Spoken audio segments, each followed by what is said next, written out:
Hi, Fred. Boker Tov, Chag Sameach. Chag Sameach. How are you? Good and better in an hour and a half when when we're done. But no, the last few days have been beautiful. So it's Yeah, I mean, it's good. not just the weather. I mean, just yeah, Right. the roof, and yesterday was lovely. So yeah, we're good. How about you? Good. I'm fine, thank you. I'm gonna go get some coffee. Oops, should I let people in? It's a little early, but I suppose it wouldn't hurt. yeah, let people chat. Okay, I'm going to full screen. I can help with that. I got it. Don't worry. You focus on your business. Right. Thanks. I think I'm gonna take away the waiting room. Yeah, that makes sense. Done.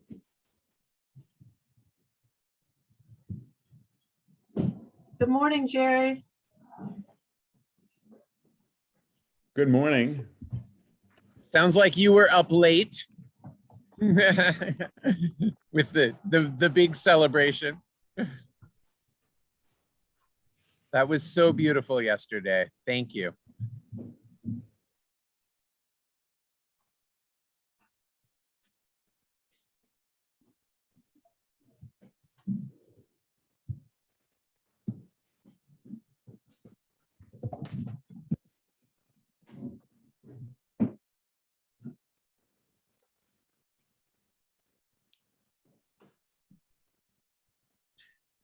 Oh, wow.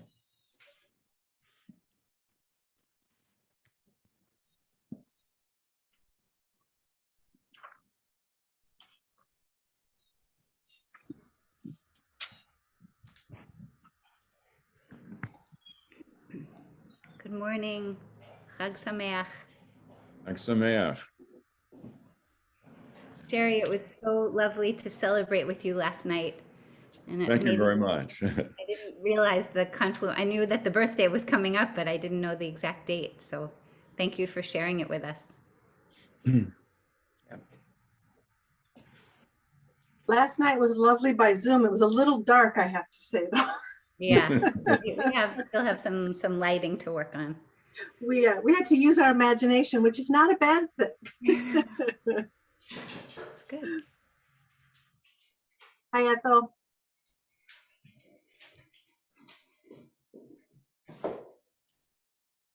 Well, the other coincidence was that my granddaughter ordinarily would be away at school, but they rearranged their schedule and she doesn't go back until Friday. Wow. Yeah. No, That it was lovely last night. Lovely, Yeah. lovely. Yeah. Great having Abby there. And it sounded like you had all 4 grands, both Sam's and a Jacob too, the day before. Yes, I had all 6 grandchildren. Right. Amazing. So what a great celebration. Yeah. Yeah. Right.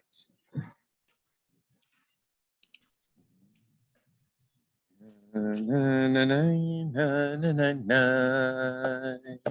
Ya, na, na, na, na, na, na. Ya, na, ya, na, na, ya, na, ya, na, na. Ya, na, na, na, na, na, na, na. Ya, na, na, na, na, na, na. Ya, na, na, na, na, na, na.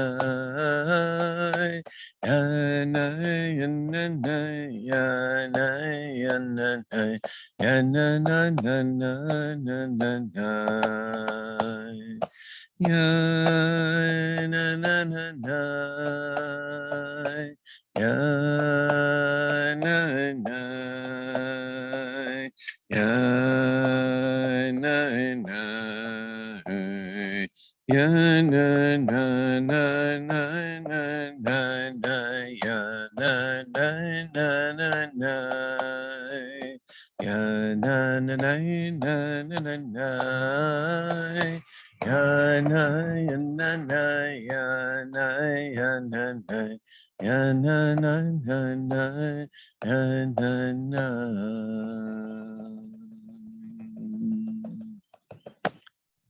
We'll put words to that melody in just a moment. But in the Siddur on page 169,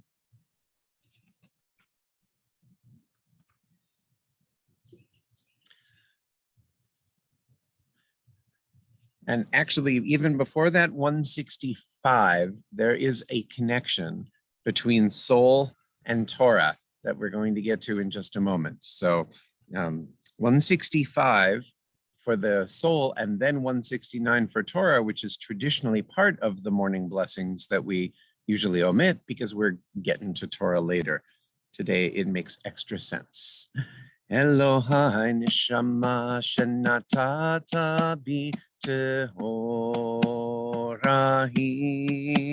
Elohai neshama shenatata bi tehorahi. Elohai neshama shenatata bi tehorahi. Elohai neshama shenatata bi tehorahi. Elohai neshama shenatata bi tehora tehorahi. Elohai neshama shenatata bi Elohai tehora tehorahi.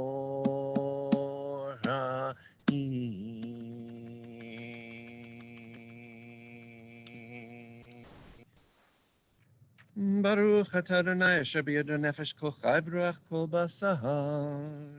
169. Baruch atah Adonai Eloheinu ruach haolam asher gidshanu b'mitzvotav v'tzivanu la'asok b'divrei Torah. Read together on page 170, the traditional bracha for kind of bringing Torah in to us. Transmit to us, wise one, our God, your Torah's words into our mouths and to the mouths of all the house of Israel who call you kin. May we and our children and all the children of your people, the house of Israel, all of us, be knowers of your name and learners of your Torah, for its sake alone. Blessed are you, the sage, who teaches Torah to your people Israel. Knowers of your name and learners of your Torah. Baruch atah Adonai hamalamed Torah le'amo Yisrael. Page 185. As the slightest taste of a service this morning from Psuki de Zimra, Psalm 19, which opens apropos of Jerry Ehrenstein, our Chatan Torah's beautiful words late last night, that from a lifetime of both Torah and science, how the two come together with the need to do what we can to save our planet. Jerry, you said it much better than I did. If there's a chance for a coda, we'll take it. This beautiful image of the sun like a bridegroom ready to run the race and going from one end to the other. Ve'ein nistar mechamato. Nothing is hidden from the sun's warmth. Kind of like a proof text for our work on climate change. But the focus for us for Psalm 19 is actually on the next page, 187. Perfect or flawless doesn't actually mean literally no flaw. It means ideal. It means worthy. It means we are doing the right thing, focusing on Torah today and always. 187. Torah Adonai Temima, Torah Adonai Temima, Torat Adonai temima mishivat nafesh. Edut Adonai ne'emana. Edut Adonai ne'emana. Edut Adonai ne'emana. Machimat peti. Pikude Adonai. Yesharim, Yesharim, Misamchei lev, Mitzvat Adonai bara, Mitzvat Adonai bara, Mitzvat Adonai bara, Me'irat Einayim. Yirat Adonai Tehora, Yirat Adonai Tehora, Yirat Adonai Tehora, Omedet La'ad, Mishpete Adonai, Emet, Emet. Tzadku yachdav, yai dai dai dai dai dai, yai dai dai dai dai dai, yai dai ya na na ya na ya na na ya na na na na ya na na.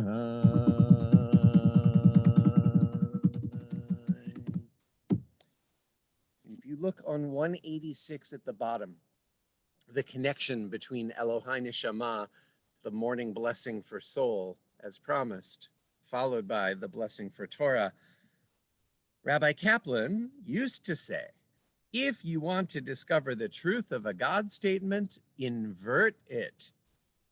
And his example, this text, Torat Adonai Temima Mishivat Nafesh, the Torah of God is pure, reviving the soul. Flip it, reverse it. Whatever restores the soul, that is Torat Adonai. That is the Torah of God. And all of it can revive our soul, the obviously amazing and the superficially irrelevant, the parts that instantly we recognize as anchors of truth thousands of years later, and those we argue with. All of it can be restoring the soul if we approach it the right way. And we've got some beautiful approaches later this morning. So Boker Tov, Chag Sameach, and with that little taste of getting ready, we are going to just do the excerpts of the end and the beginning, and then have lots of time to zoom in on some soul restoring Torah of God. Much to look forward to. So for a Torah service,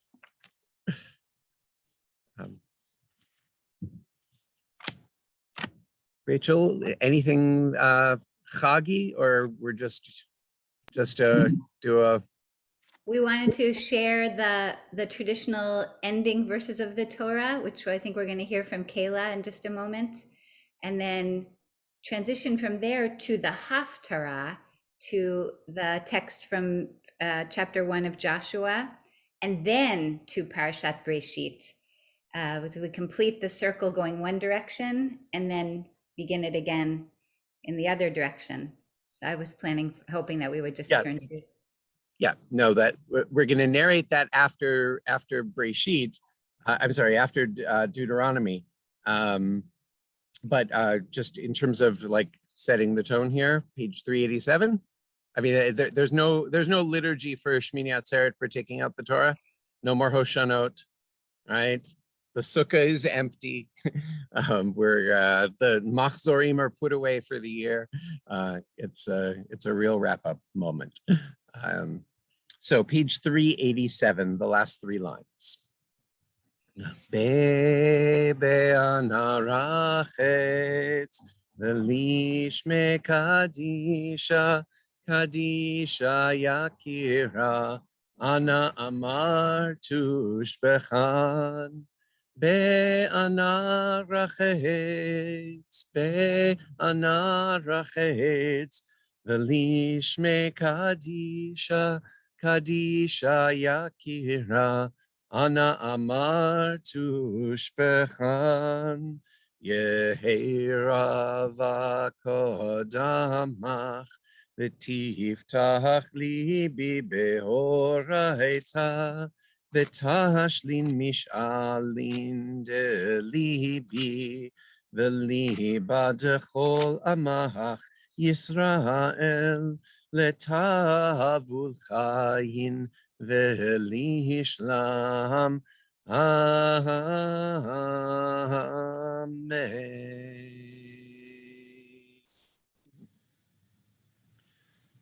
So a blessing to hear the end of Deuteronomy and the beginning of Joshua as a unit. On an ordinary morning service when we would read Torah and have Haftarah, the Haftarah would be a postscript. Once we're completed with our most ancient, we then bring it closer to the modern period by seeing what a later generation said that shines new light on the words of Torah. And we're going to do that today, but we're then going to return because, of course, the cycle begins again, and we're going to go deep on Bereshit. But by putting Deuteronomy 34 next to Joshua 1, we actually get to pick up the narrative. So the introduction goes here, and we're going to invite Kayla and John to basically read these two in immediate succession.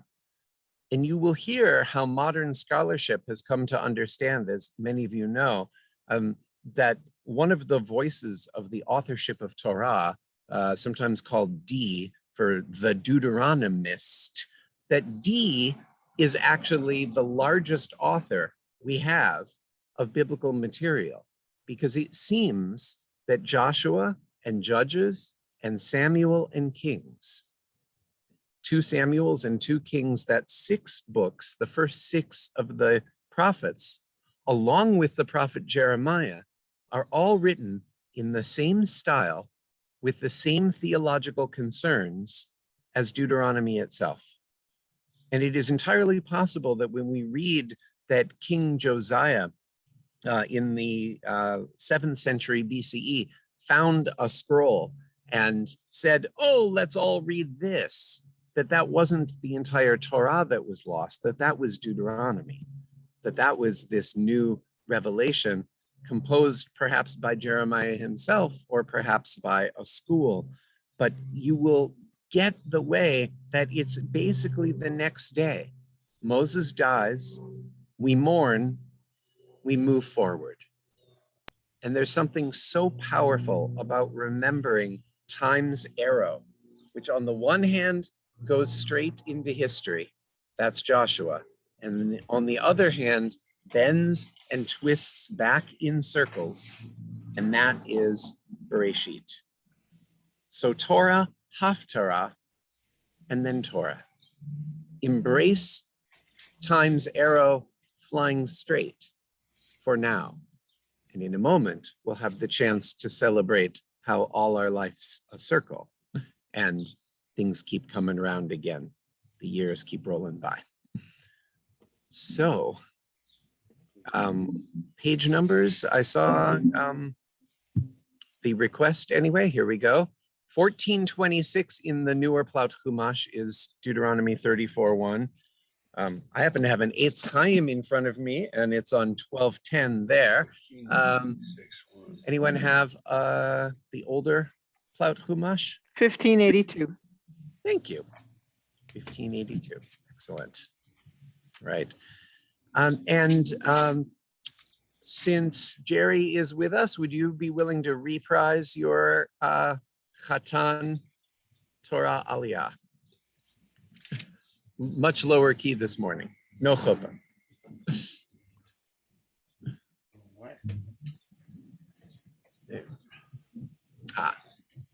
Okay, Kayla is reminding us we're actually starting, as is traditional, the sort of long maftir with chapter 33, verse 27, just a couple lines before chapter 34. Do we use the prayers when we have the Torah out, or do we not? Yeah, I think the low key. Torah, the same Yeah. brachot that we use in the morning minyan. Right. Ya'amod Chatan Torah. Baruch atah Adonai Eloheinu melech haolam, asher kishanu b'mitzvotav v'tzivonu la'asok b'divrei Torah. Amen.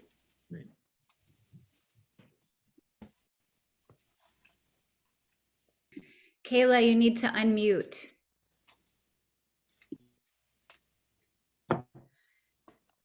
Amen. Riona Elohe kedemu mitachat zroot olam. Vayigaresh mipanecha oyev. Vayomer hashmed. Vayishkon Yisrael. Betach badad ein Yaakov. El eretz dagan v'tzirosh. Af shamav yarfu tal. Ashrecha Yisrael mikamocha, Aham nosha Adonai, Magen Ezraham v'yasher cherev ga'avatecha, v'yikach ashu oivecha lach, v'yata al bamotemo tidroch. Vayal Moshe me'arvot Moav, El Har Nevo, Rosh HaPisgah, Asher al Pnei Yerecho, Vayarehu Adonai et kol haaretz, et Hagilad Adan, v'et kol Naphtali, v'et Eretz Ephraim u'Menashe, v'et kol Eretz Yehuda, ad hayam acharon, v'et hanegev, v'et hakikar, bikat Yericho, ir hatamarim ad soar, vayomer Adonai elav, zot haaretz, asher nishbahati, Li'Avraham, Li'Yitzchak, Li'Yaakov, Le'Mohor, Le'Zaracha et Nena, Heriticha b'yeinecha, V'shama lo tavor. Vayamat Sham Moshe, Eved Adonai, V'eretz Moav al pi Adonai. Vayikbar oto pagai be'eretz Moav mul beit Peor v'lo yada ish et kevurato ad hayom hazeh u'Moshe b'me'ah v'yesrim shana b'moto lo chata'eno v'lo naslecho. Vayivku b'nei Yisrael et Moshe v'yarvot Moav 30 yom vayitemu yemei v'chi evel Moshe v'Yehoshua bin Nun malei ruach chachma hisamach Moshe et yadav alav. Vayishmeu elav b'nei Yisrael, vayasuhu kasher tziva Adonai et Moshe. V'lo kam naviot b'Yisrael keMoshe, asher yida'o Adonai panim el panim. L'chol ha'otot v'hamoftim asher shlacho Adonai la'asot b'eretz Mitzrayim לפרעה ולכל עבדיו ולכל ארצו ולכל היד החזקה ולכל המורה הגדול אשר עשה משה לעיני כל ישראל. חזק חזק ונתחזק.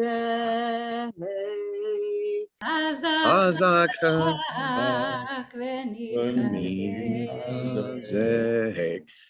Baruch Once in a atah- while, it's worth everyone unmuting and having that crazy cacophony. So want to invite everyone to unmute. Chazak, chazak, v'nitchazek. Ready? Chazak, chazak,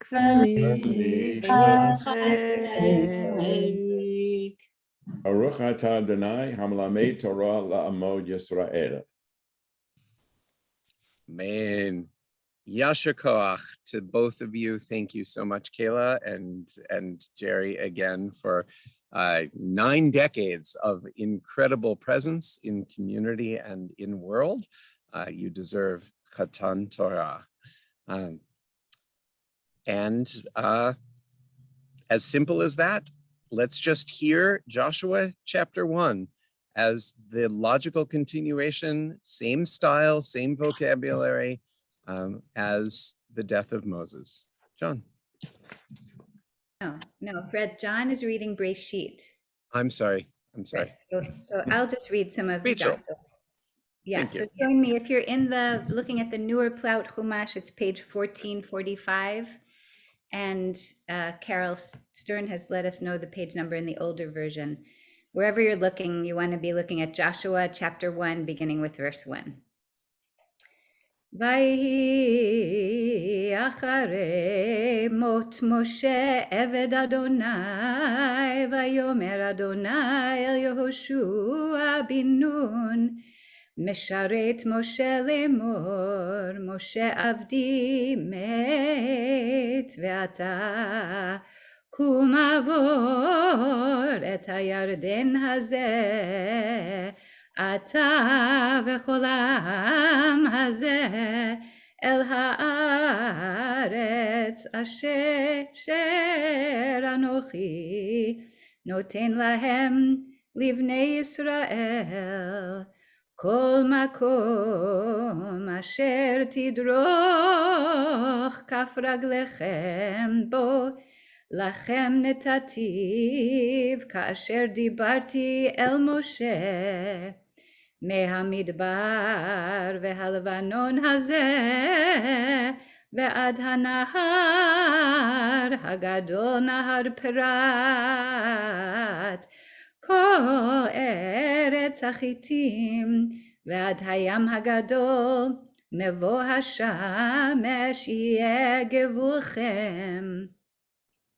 לא יתייצב איש לפניך כל ימי חייך, כאשר הייתי עם משה, אהיה עמך, לא ארפך ולא אעזבך.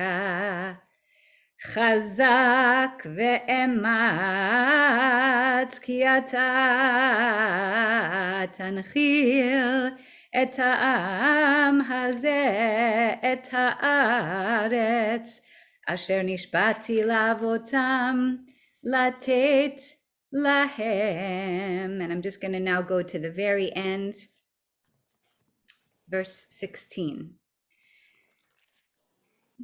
ויענו את יהושע לאמור, כל אשר ציוויתנו נעשה, ואל כל אשר תשלחנו נלך, ככל אשר שמענו אל משה כן נשמע אליך, רק יהיה אדוני אלוהיך עמך, כאשר היה עם משה. כל איש אשר ירמה את פיך ולא ישמע את דבריך, לכל אשר תצוונו יומת, רק חזק ואמץ.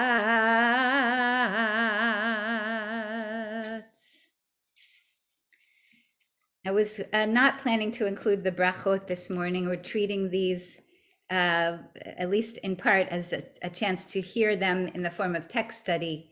So I wanted to just go ahead now to close one door and to now open another. And the other is to begin once again with the beginning of the Torah. So if you're in your Chumash, you'll turn all the way back to Genesis chapter 1, verse 1. In the newer Plout, it's on page 19. In the older, page 18. And I'm still holding on to the imagery that we had last night of returning the 3 Sifrei Torah to their blue regular covers and replacing them in the Aron, and just seeing them there, the 3 Torahs together, all dressed and ready for the new year. And we do that in our text by going to the opening of the Torah. So we didn't think about Aliyot because I wasn't planning for that, Fred, but since we have had an Chatan Torah, we also need a Chatan or Kalat Breshit. Audrey, would you be willing to be that first honor of the new year? Sure. Let me see. If you need the brachot. Page 24, is that it? I believe so. I'm looking at the. I got it. 169. I have it. She's in the. Baruch atah Adonai Eloheinu melech olam asher kitshanu b'mitzvotav v'tzivanu la'asok b'divrei Torah. Amen.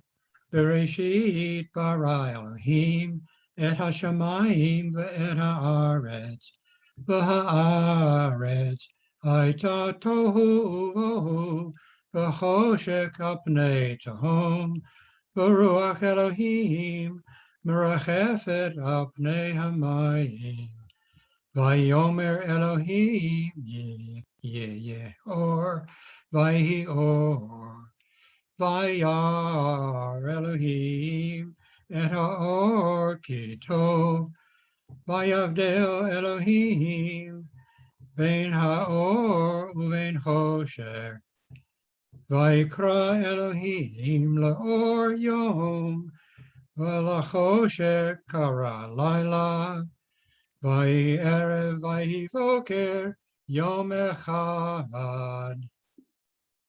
And just join us, but before you go ahead, Audrey, everyone join me, please, just to say that last line together in this festival melody. Vayhi erev vayhi boker yom echad. Now the bracha. Baruch atah Adonai hamelamed Torah le'amo Yisrael. Amen. Amen. And Yishar Koach to John and to Kayla for helping us to end and now helping us to begin. And with that, I'd like to transition to a bit of study from Breshit to begin a new year of studying the Torah together.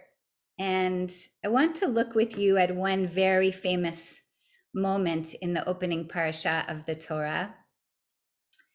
It's in your Chumash. Want to look now at chapter 3, beginning with verse 8. So Breshit, chapter 3, verse 8. And the way I've tried to set this up for this morning is to have 7 commentaries on this section that we're now going to look at in honor of the 7 hakafot that we would often join together. And so think of each one of these commentaries as one hakafa. We'll go through the first 6 rather quickly. The 7th is a much more substantive one that I want to save some time for. So, but first, let's look at the part of the Torah that we're going to be exploring commentary on. And this begins with verse 8. I think this will be very familiar to you. Let's just read it together. Vayishma'u et kol Adonai Elohim mitalech bagan. So here we are in the moment after the first humans have been told not to eat the fruit of this particular tree. And we know the famous story of the serpent who convinces Eve that it's really fine to eat, and they have, each of them have a taste of it. And now at that windy time of day, Vayishmu'u et kol Adonai, they hear the voice of God, the sound of God. It's the Hebrew text says kol Adonai, the voice of God, l'ruach hayom, in that breezy time of day. And their reaction to hearing that voice, that sound, vayitchabeh ha'adam ve'ishto, they immediately feel that it's time to hide themselves. Just the sound of God's presence is enough to shake their shame. Mipnei Adonai Elohim betoch etz hagan. And now verse 9, vayikra Adonai Elohim el ha'adam, and the call comes forward from God towards this human, vayomer lo ayeka. And God says to him, it says here, to Adam, ayeka, where are you? Ayeka. And then just a little bit more, vayomer et kolcha shamati bagan. Adam Harishon responds and says, I heard that sound of your voice in the gan, va'ir'ah ki erum anochi ve'echabeh. I became filled with awful terror. I'll translate it that way. It's awe, but it's a kind of awe that is fear and trembling, because I felt naked, and so I hid. And it's this moment, this famous, profound moment, that I want to look at with you through the lens of some commentary. So let me now pull up hang on just a sec. Oh, okay. So my title for this week's Parashat HaShavua is Here We Go Again, because here we go again. Okay, so we'll just start with Rashi. It's a good place to start. He comments on this verse, chapter 3, verse 9. Yodea haya hechan hu. God knew where Adam was, ela likanes imo bidvarim, but asked this in order to start an interaction. Shelo yehe nivhal lehashiv im ya'anishehu pitom, so that there wouldn't be suddenly some confusion. And Rashi mentions that it's this same interaction between that voice of God and other moments in the Torah, as for instance with Cain, v'chein b'Kain amar lo e hevel achicha, where is your brother? God knows where Cain's brother is, but asks in order to begin a conversation. V'chein b'Bil'am mi ha'anashim ha'ele imach, who are these people with you, Bil'am? And even stretching forward into that, that clearer camera lens of history in the time of King Hezekiah, as told through the words of Isaiah. So Rashi's saying to us, this question is not really a question, but an opening to a conversation. And let me skip down to a piece. This is from Rabbi Rachel Weiss of New Jewish Reconstructionist Congregation in Evanston, Illinois. From her drash a few years ago, she says, Ayeka is the conversation starter. The first question that God asks the first creations is, Ayeka, where are you? We know that God already knows the answer because it's not a mystery. Ayeka is not a physical location. It's the opening of a dialogue. Adam knew where he was, and she refers back to Rashi, and God did too. God asks the question to engage. Ayeka is the question that Adam needs to hear so that Adam can look around, take stock, and figure out for himself, where are you? Okay, I want to continue now. And as I mentioned, I just want to go quickly through some opening commentaries so I can get to the bigger one that I want to share with you. This is now Rabbi Avi Weiss. This is, I think, a name that's familiar to you. He is one of the leading inspirations in modern Orthodox world and one of the founders of Yeshivat Chovavei Torah, modern Orthodox seminary. He says to us that this question, Ayeka, is meant to wake us up to pay attention to every moment. I'll just pick up right here. It has been noted that God obviously knew where Adam was. Ayeka, however, may be an existential question, one that God is constantly asking not only Adam, but all of Adam's descendants. Where are you? God asks all of us. Have you done your share in fixing and perfecting and making this world a better one? Perhaps even more, Ayeka is a kind of mystical question in which God encourages all of humankind to be aware of their surroundings, to be fully appreciative of all that we are experiencing, to be absolutely immersed in every nuance of life. The power of now. Thus, the first step in spirituality is choosing life in all its minutiae. It has become fully conscious of the I, and by extension, the moment the I is experiencing. And he says there are many who believe spirituality is the escape from the real world, but Judaism teaches spirituality emerges from fully encountering and being completely present, completely involved in the moment. And that's the power behind this question, Ayeka. Just want to continue here. Now, this is going back to this feeling of when we hear this question, Ayeka, that there are moments in our lives where we feel the response is, I need to hide. Because if I had to answer that question, it would be too difficult for me. So this is a piece from the Torah.com. I don't know how many of you are familiar from this particular piece written by Professor James Diamond. I just want to go back up here. Here. They heard the sound of God moving about in the garden in the cool of the day, and they hid from God among the trees of the garden. God called out to them, Ayeka, and Adam replied, as we just read, I heard the sound of you, your presence, God, in the garden, and I was afraid. Adam hides and avoids encounter, first shirking his ethical responsibility of meeting the other, and then literally facing up to the face of God. And philosophically, he circumvents the question altogether. Given the opportunity to ponder his situation within the world, Adam's response amounts to a far greater failure than disobedience, for it is the equivalent of hiding, but this time behind words. He hides not only in the trees, but in his response. And now I just want to scroll back up here.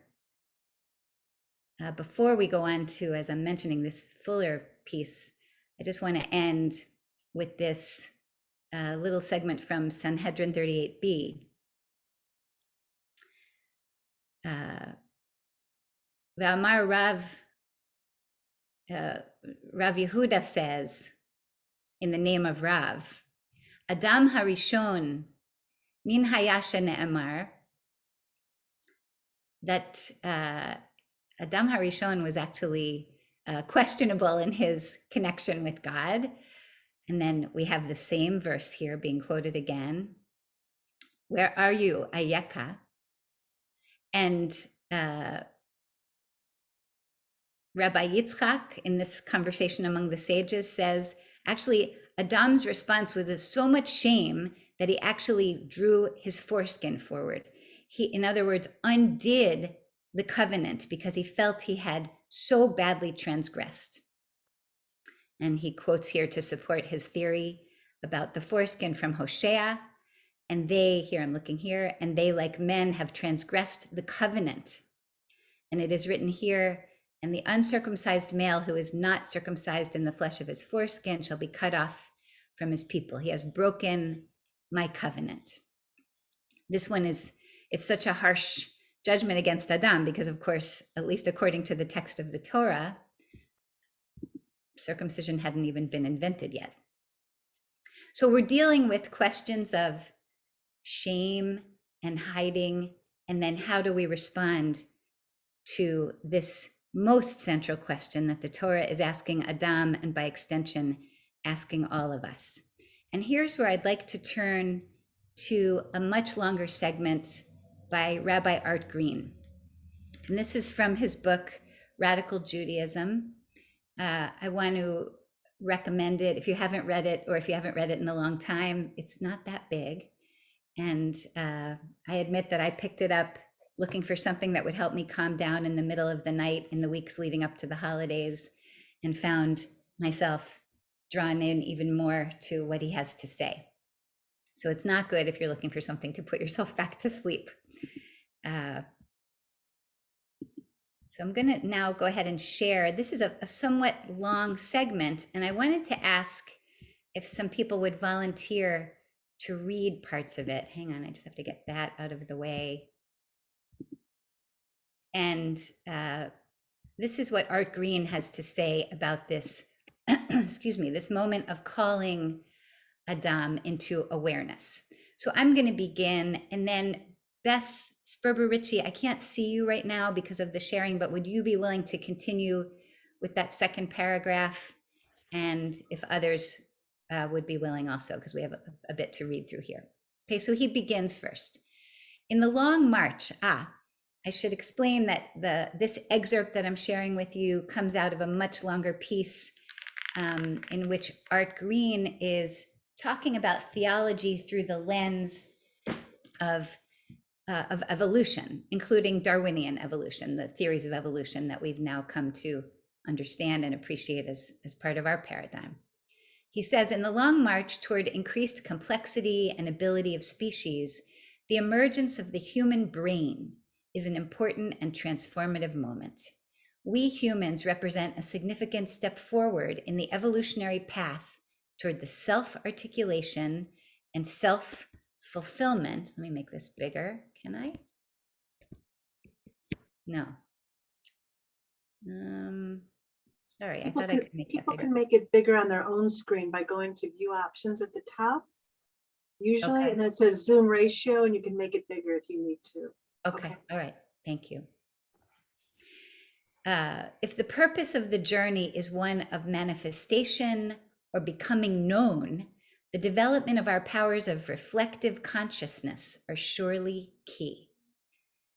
He says, but I do not view us humans, surely not as we are now, as the end or purpose of evolution. We, like all other species, are at a step along the way. If existence survives on this planet, mind will one day be manifest to a degree far beyond our present ability to comprehend or predict. Okay, and I'm going to skip over the Isaiah quote. And Beth, would you be willing to pick up in that second paragraph? Sure thing. Because we humans represent a new and important step in this journey, the one manifest within us calls out to us in a particularly human way.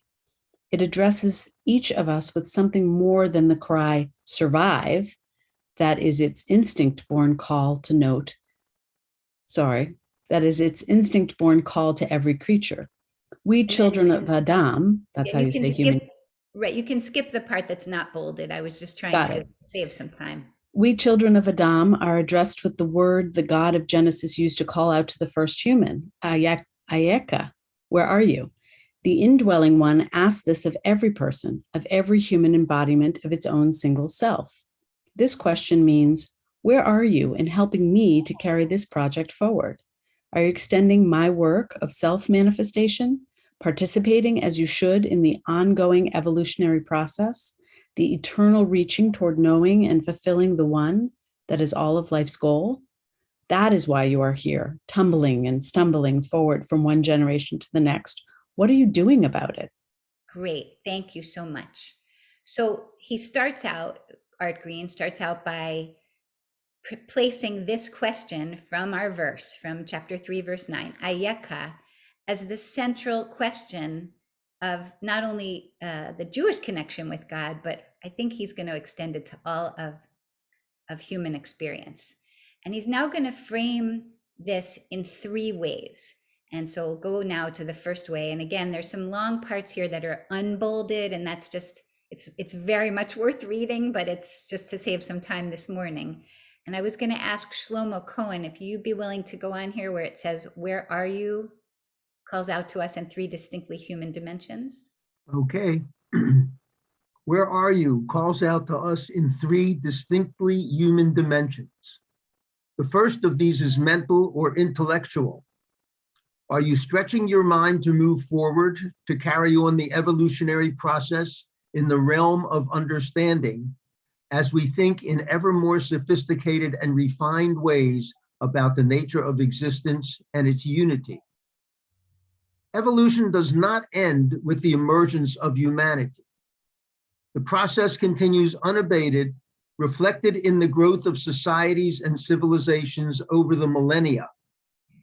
The imperative to stretch the mind includes scientific thought, the ongoing attempt to understand and unpack the mysteries of our universe.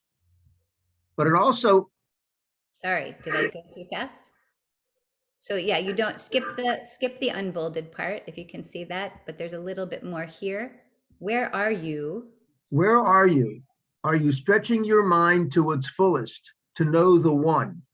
Okay, thank you, Kol HaKavod. So that first element that Art Green is framing here is the first way that Ayeka is calling us is, are you using your intellectual capacities to their fullest extent and to their fullest service in the way that the world needs? Okay, and now we need a reader for the second way.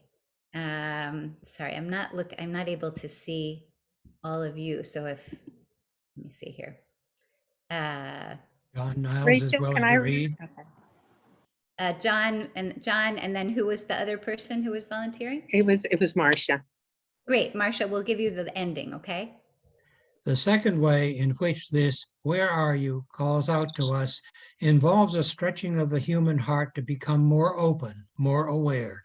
If you believe, as I do, that the presence of God is everywhere, our chief task is that of becoming aware. But that job is not only an intellectual one, it involves heart as well as mind. God is everywhere, but we build walls around ourselves, emotional walls, barricades of defensiveness, because we are too threatened by the oneness of being to let ourselves be open to it. Where are you? Demands of us a greater openness to our own vulnerability and dependence on forces beyond ourselves than our frail ego is willing to accept. The walls behind which we barricade ourselves are the illusions of our strength and individual immortality, the sense that there is nothing more important than our own egos and the superficial pursuits toward which most of our lives have somehow become devoted. Liberation into the life of the spirit means doing the hard work of breaking through these self-created protections and coming face to face with the ultimate frailty of our lives and the great religious question that hovers over us. Only as we face this challenge do we begin to let go of that which separates us from the totality of being, or the all-embracing presence of the one. The spiritual work that each of us has to do consists primarily of letting go, allowing that presence to enter our consciousness and transform us. In the course of this process, we enable ourselves to become givers or fonts of blessing in the grand economy of existence, rather than consumers who simply take for ourselves without giving back to life. Where are you? Are you stretching your heart to open as widely as it can? Thank you. Okay, so first he says, where are you in your mind? Can you use your mind to serve all that the world needs? And the second facet he wants us to notice is through the realm of our nervous system and our emotions, our heart, as he puts it. And as I'm listening to this, listening to your excellent readings of it, I'm reminded of how much our ancestors thought of these two in one, that the way we understand the word lev in biblical Hebrew is it's consciousness. It's somehow mind and heart together. In our time, we've separated the two to be two different realms, which may or may not be especially useful, but the way he is painting it for us. The first one, the intellect, the second one, the heart, and now the third one. Marcia. Can I make a comment, Rachel? I so Sure. appreciate the second paragraph Mhm. because what's always impressed me is that word that Adam uses when he says, I'm a room, I'm naked. We translate it as naked, but we also the same word used for the snake, who translated, and it gets translated there as cunning. So if you think of naked as I'm vulnerable, right? And recognizing your vulnerability, I think, is a powerful awareness that hopefully ultimately leads us to responding in love and compassion. But the alternative to that is to translate a room as cunning. And that's where I think the deceptions where we begin to deceive ourselves, right? And our awareness isn't what it needs to be. And we start to deceive others. So I just love the way that the Hebrew reflects, I think, the second paragraph. Kol hakavod. Thank you. Okay, the third area in which where are you calls upon us is that of the human deed. It is not enough to reach forth with mind and heart. These alone will not transform the world. Every human being is in the image of God. Every creature and every life form is a garbing of divine presence. The way in which we treat them and relate to them is the ultimate testing ground of our own religious consciousness. The one seeks to be known and loved in each of its endless unique manifestations. The purpose of our growing awareness is to reach out and appreciate all the things for what they really are. This is especially true with regard to our fellow humans. That every human being is the image of God is Judaism's most basic moral truth. We need to help all humans to discover this dimension of their own existence in whatever terms they may choose to articulate it. We recognize that this truth may be depicted differently in the varied religious and secular languages of human culture. We do not require others to accept the language of Judaism, but we do see justice, decency, and civility to one another as universal human imperatives that stem directly from the reality that we can call Tselem Elohim, the image of God. A person cannot be expected to discover the image of God within himself or herself as long as he or she is hungry, or as long as he or she is homeless or degraded by poverty, addiction, or the seemingly, I don't see any more text. Hold on. I'm not sure how to. It's here. It's here. Overwhelming burdens of everyday life.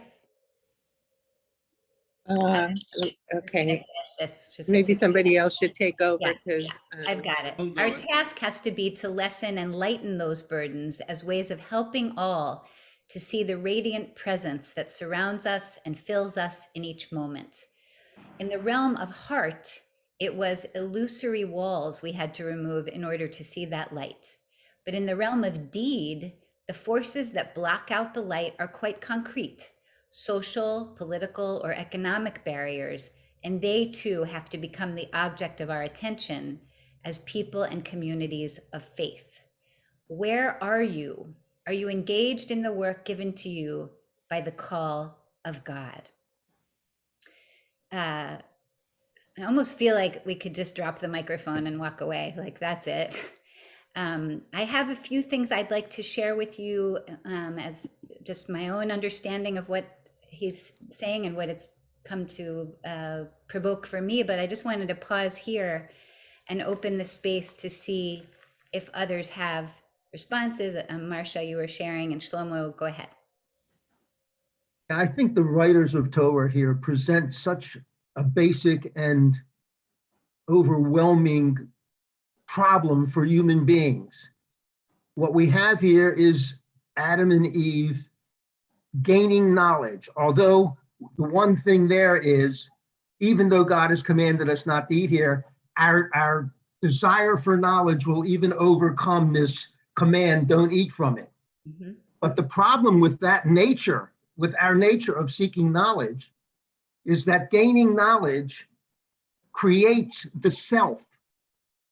As we learn more about the world, we recognize that we are selves, and self is the basis of all evil in the world, self-interest. Mhm. And so we have this incredible problem, and the writers lay it right out there. Mhm. Your nature is to gain knowledge. Gaining knowledge is going to give you a sense of self, and your self-interest is your whole task in this life of overcoming self-interest so that you can do the three things that Art Green is talking about. Mhm. And it's just incredible to me that in the very beginning of our Torah, that these incredible writers can lay that out in the first 4 or 5 chapters. It's just, Right, and, So I and see- package it, sorry, package it in a sacred myth that we can start, learning from young childhood and keep going on. So I join you in appreciation, deep appreciation for that. And there's so much, Shlomo, in what you're raising. I think about the Yetzer Hara and I never thought of it that way, but the first reaching for that piece of fruit is the natural, I think, proper expression of the Yetzer Hara. We want to reach, we want to explore, we want to learn, we want to grow. It's just that I think as Art Green responds to it, that Yetzer Hara, once it gets going, it's very hard to limit. And so that question, Ayeka, is there, I think, to help us go, wait a minute. While you're reaching and growing and stretching and becoming yourself, Shlomo, as you're saying, make sure to constantly be checking in to see if your Yetzer is in line with the greater world's needs and the greater world's demands. Okay, I want Rabbi to George, add. oh, go ahead. I want to add one more thing, although it's not in Breshit, it's Shmot. Mm-hmm. But God, when he identifies himself to Moses at the burning bush as Eheyeh Asher Eheyeh, Mm-hmm. I will be what I will be, I think that is the first basic statement of the Darwinian principle. Mm-hmm. That all of us, and when God describes himself that way, identifies himself that way, he ceases for being a creator outside of the world and joins the rest of us, because Eheyeh Asher Eheyeh can be said of every one of us can say that. Correct. All of creation can say that as it continues to evolve. Kol hakavod. Okay, Rabbi George, I think you were going to say something. Yeah. Al Regel Achat, Art told me this book was written for guys like me and that I got to go read it, which I did. And then I taught classes at Adat Shalom in the book. I think it's the best of the wonderful oeuvre that he's produced. But my comment is, we have abandoned in the United States, largely abandoned the enterprise that he describes at the beginning of the passages we read, namely the thirsting after truth and the application of it towards what we face. We are now immersed in a society in which people are all about themselves and want to tell us about who they are instead of who they are in relation to the world, instead of trying to understand what's happening around us.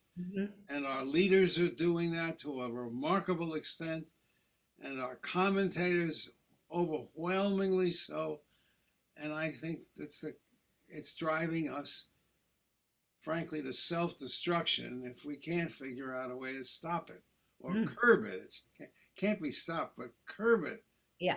And look around and think before you open your mouth. Amen. And maybe also I would add, Rabbi George, to what you're saying, just to hear this question, Ayeka, all the time. Where are you? I had to laugh the other day. I was having a cup of coffee with someone, and we were just talking about various things professionally and I don't know, in the world. And he at some point just looked at me and said, "Where are you?"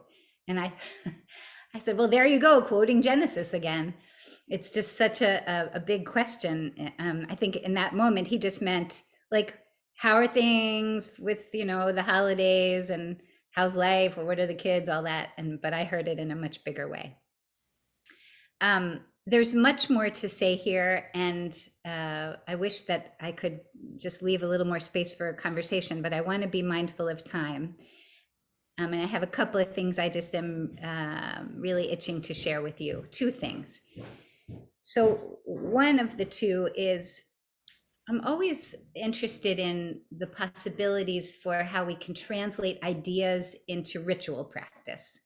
So curious about the way that our prayer tradition and our ritual tradition can still be containers for the ideas which they were originally constructed to be.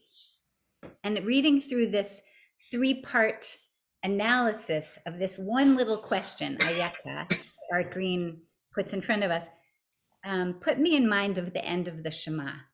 And if you have your Siddur handy, if you're looking at the Shabbat Siddur, if you turn to page 285, we can look at the text together. This is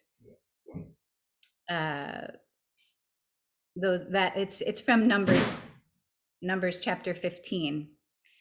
The last part of the Shema, we have the tzitziot wrapped around our finger, and we say, "V'haya lachem letzitzit."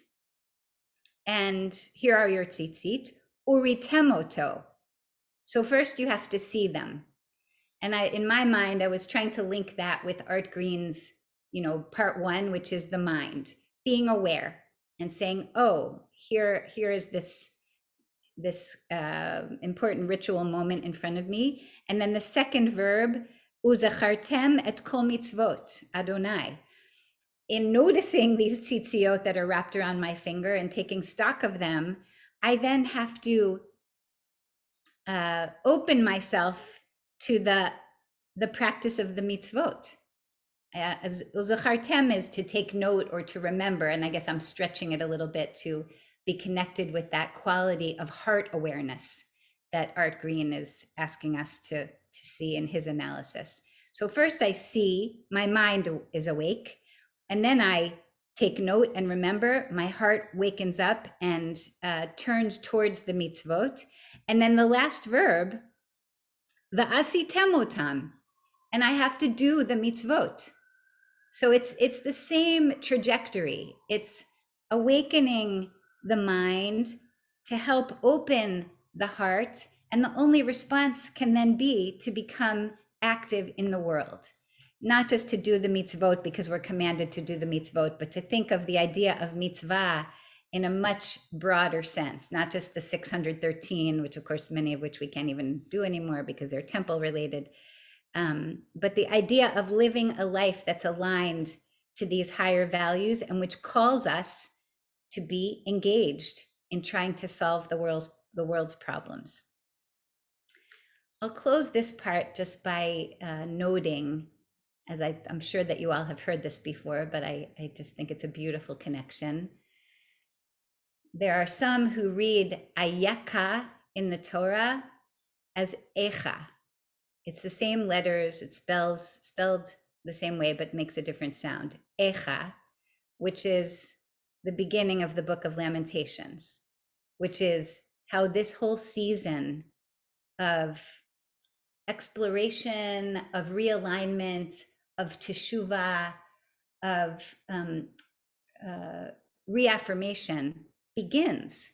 It begins, how is this possible?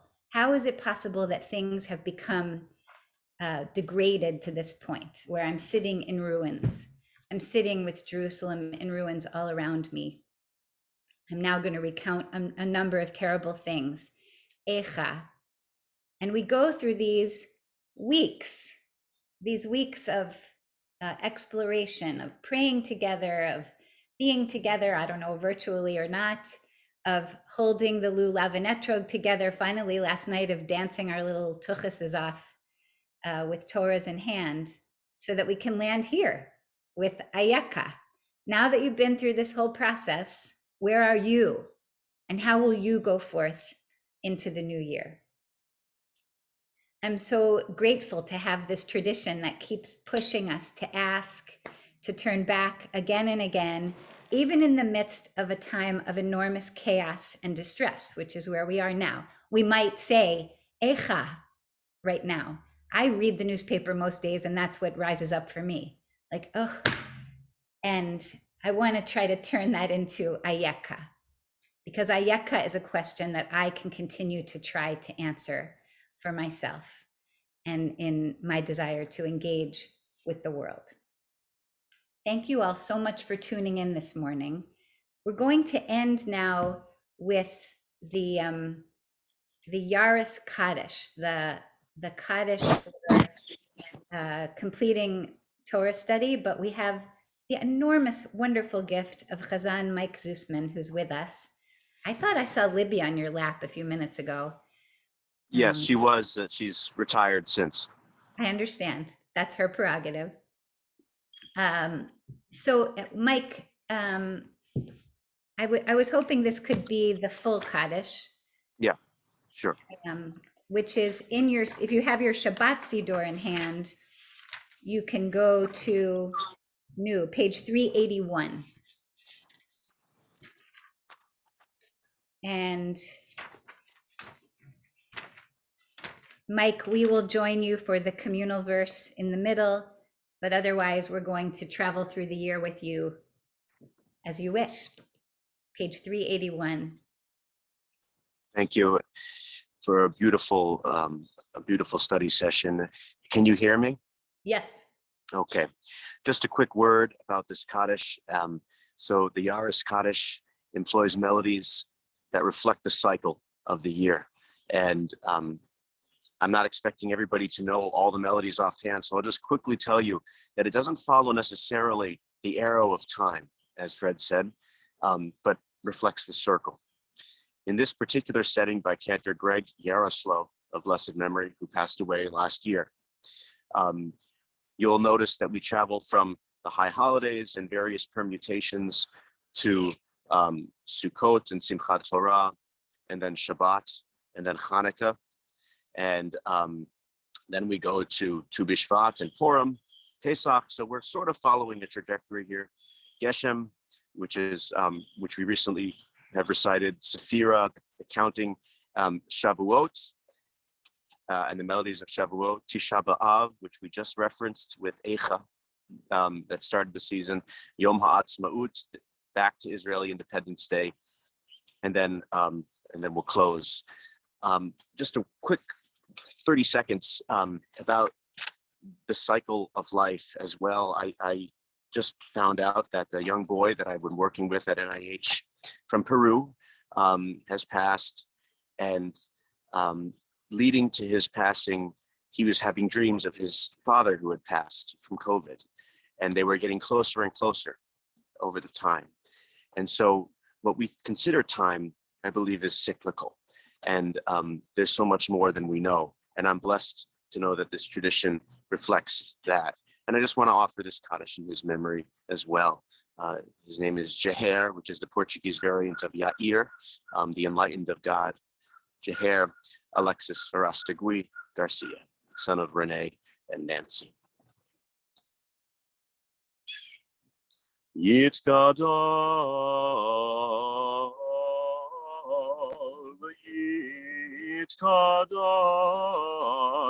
Shemei Rabba Be'alema Divrach Yedeute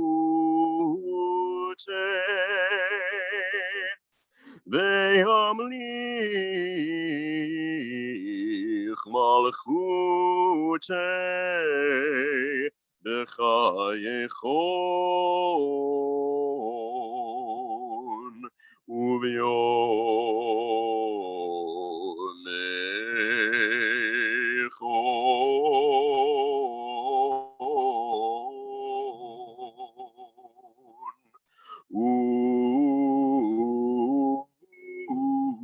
V'chaye dechol Beit Yisrael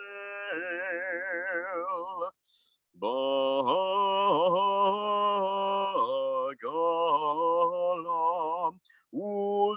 ובזמן קריב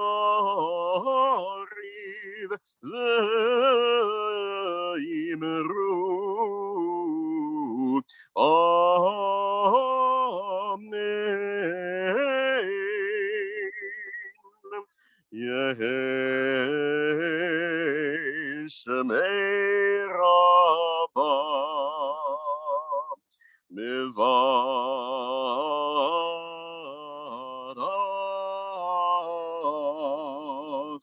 לעולם ולעלמי עלמיה.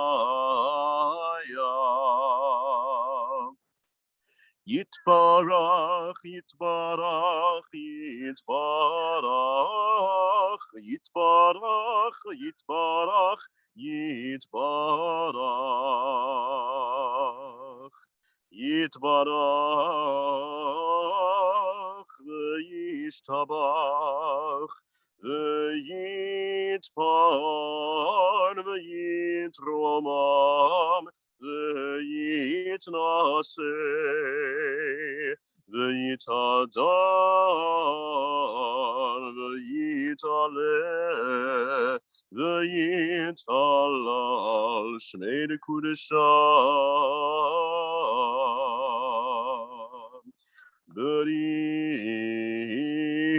בריחו בריחו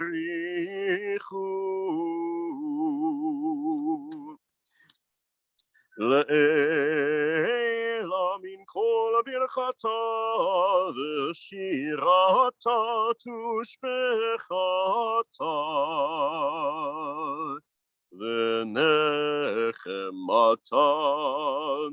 דאמירן בעלמה בעלמה ויאמרו אמן אמן.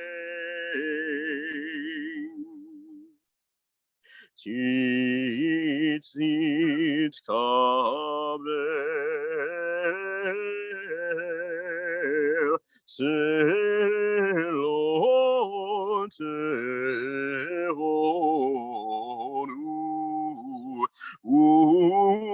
ובאו תהון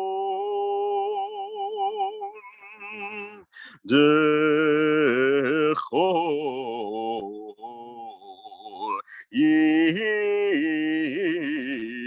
ישראל קדם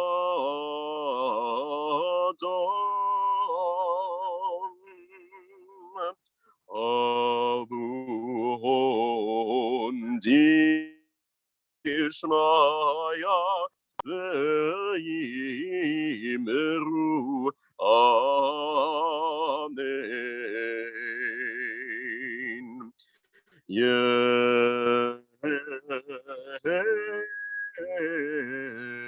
שלמה רבה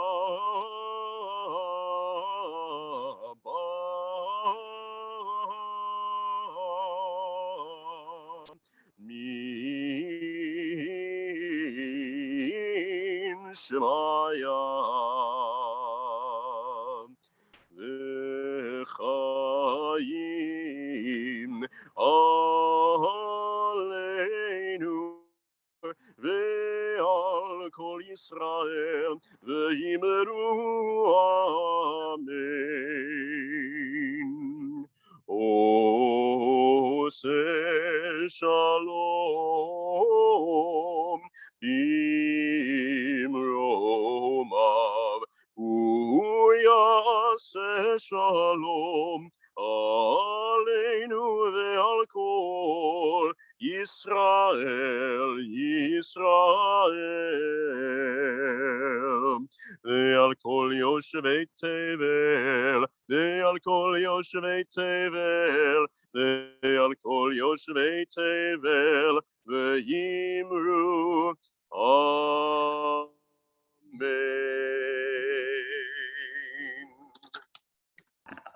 Wow. Amen, amen, amen. Amen. Kol hakavod, toda rabba rabba. Everyone, Chag Sameach, be well. Today was meant to be as a kind of a combined festival, Yontif gathering, and also a launch of our New Year of Torah study.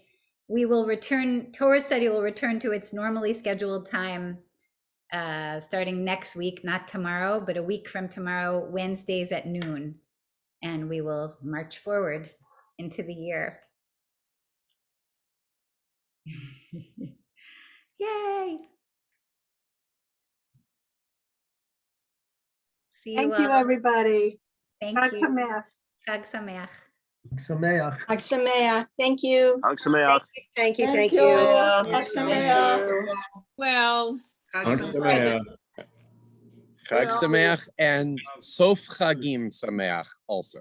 Amen. Mhm.